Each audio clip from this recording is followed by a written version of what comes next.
Assalamualaikum warahmatullahi wabarakatuh. Siswa-siswa kelas 9, hari ini kita akan membahas tentang soal-soal PTS PKN kelas 9. Mari kita simak bersama ya.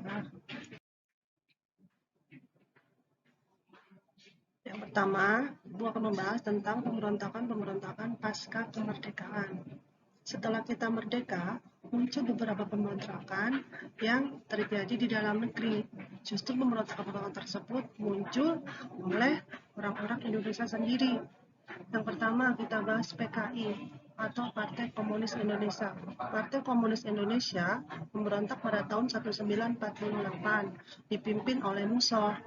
Tujuan PKI memberontak adalah ingin mengganti dasar negara Pancasila dengan komunis.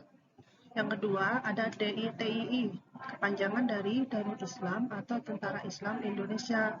Memberontak pada tahun 1949, dipimpin oleh Kartosoewirjo.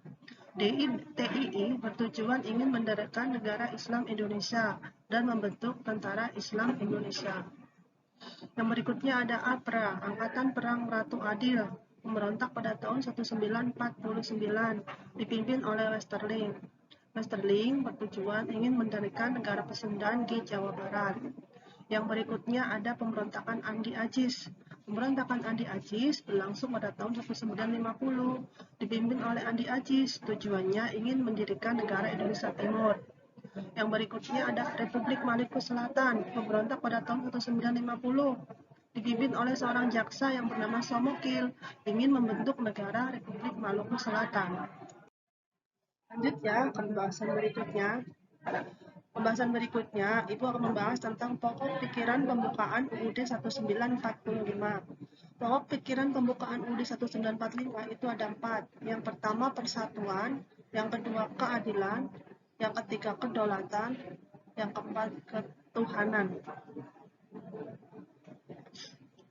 Pokok pikiran persatuan. Pokok pikiran persatuan itu dicontohkan dalam pasal 1 ayat 1. Pokok pikiran keadilan dicontohkan oleh pasal 1 ayat 3. Pokok pikiran kedaulatan dicontohkan oleh pasal 1 ayat 2. Pokok pikiran ketuhanan dicontohkan oleh pasal 29 ayat 1. Nah, contoh-contoh pasalnya bunyinya seperti itu ya. Bisa kalian baca sendiri ya. Nah, dalam pokok pikiran pembukaan UUD 1945 itu mengandung nilai-nilai positif yang bisa dipraktekkan dalam kehidupan sehari-hari, baik di lingkungan keluarga, lingkungan masyarakat, ataupun lingkungan negara. Kalian harus ingat ya, bahwa pokok pikiran itu ada 4. 1 persatuan, 2 keadilan, 3 kedaulatan, 4 ketuhanan. Yang masing-masing pokok pikiran tersebut memiliki fungsi yang berbeda-beda. Lanjut ya ke sistematika pembukaan UUD 1945. UUD 1945 bagian pembukaan itu terdiri dari 4 alinea. Yang masing-masing alinea memiliki makna, isi, penjelasan yang berbeda-beda. Alinea pertama berisi hak merdeka bagi setiap bangsa. Alinea kedua berisi cita-cita negara.